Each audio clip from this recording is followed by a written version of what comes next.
Like Governor Lee, I'd like to first express my deep appreciation to co-sponsors, Adam Posen, the president of the Peterson Institute for International Economics, and Julia Lee, the governor of the Bank of Korea, for their efforts for this conference. I'd also like to extend my thanks to Thomas Jordan, the governor of the Swiss National Bank, Kanit Flog, the governor of the Bank of Israel, and to all the conference participants. Throughout this conference, we will talk extensively about monetary policy in small open economies, which has recently proved to be an important and urgent issue. Due to events happening all over the world, the global financial market is very unstable. The rapidly changing global economy has made small open economies particularly vulnerable. In this regard, it is very meaningful to discuss the monetary policy of small open economies at this conference. Over the past few years, the world economy has been showing weak growth, and recently, the world's economic growth has slowed down even further. According to the IMF, during 2011 to 2014 period, the world economy grew at an average annual rate of 3.6%. In year 2016, this year, the rate will decline to 3.2%. U.S. monetary policy normalization, China's rebalancing, and the emerging market economy's slow economic growth are all factors that are delaying world economic growth. Furthermore, Brexit could raise uncertainty in the global financial market, which might be an additional burden for global economic recovery. Because small open economies are subject to these changing circumstances, it is very hard for them to execute the proper policies. Following the global financial crisis, unconventional U.S. monetary policy increased the dollar credit to non-financial borrowers outside the United States, which amounted to approximately 8 trillion US dollars in 2014. This is 13% of the non-US GDP. This extended dollar credit increases the impact of US monetary policy on the global financial market. Monetary policies in the US and other financial centers, such as Europe and Japan, affect the capital flows in the global financial market and influence asset prices, credit growth, and leverage in the financial markets of small open economies. Thus, the monetary policies in these financial sectors, specifically the United States, heavily restrict the monetary policies in small open economies. The implementation of fiscal policy in small open economy is also restricted.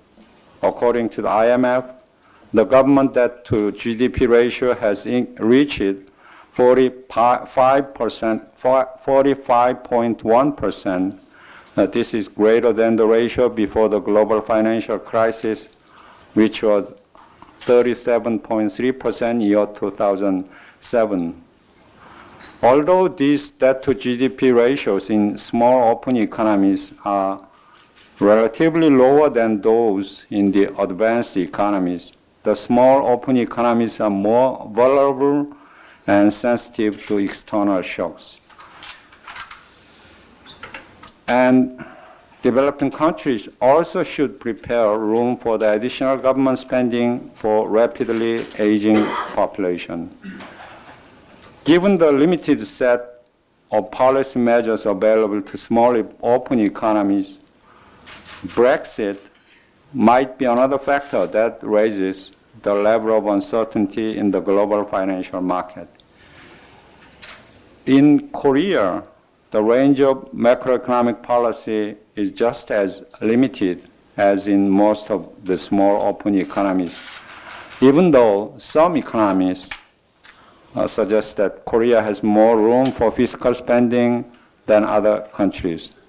Korea also faces a reduction in production and exports due to the demand deficiency in the world economy.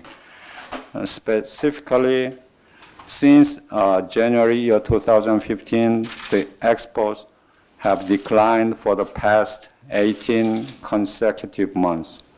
This is a new record for the longest reduction of exports.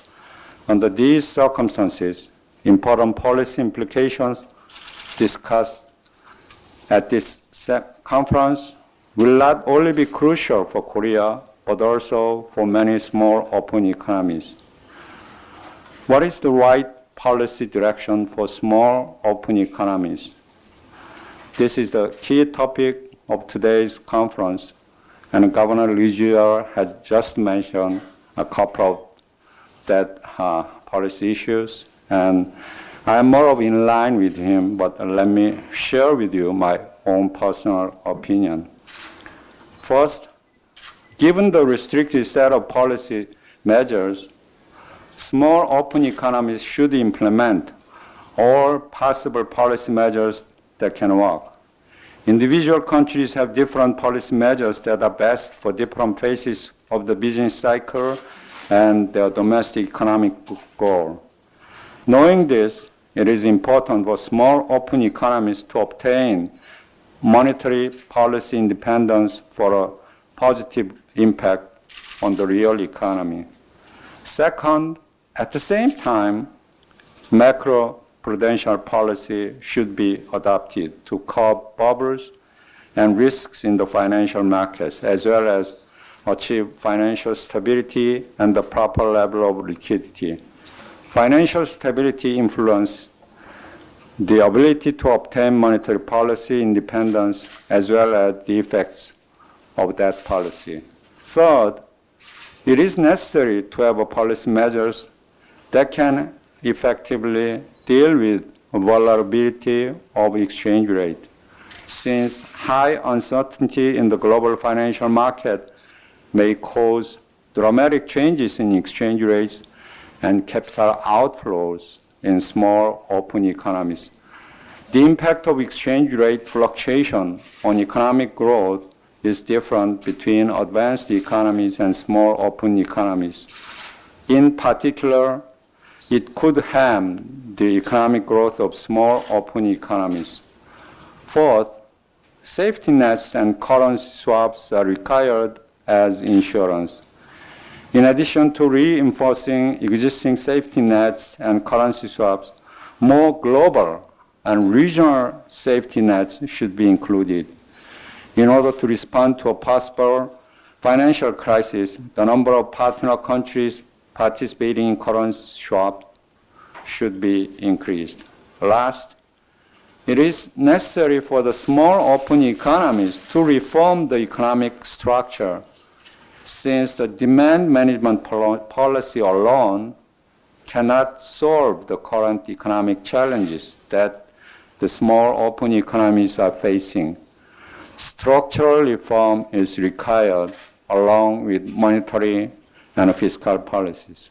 Ladies and gentlemen, uncertainty in the world has not yet been alleviated. In contrast, it seems to be increasing. It cannot be emphasized enough that in this period of high uncertainty in the world economy, all countries need to cooperate in order to recover economic growth. I look forward to a constructive discussion during today's conference. Thank you very much.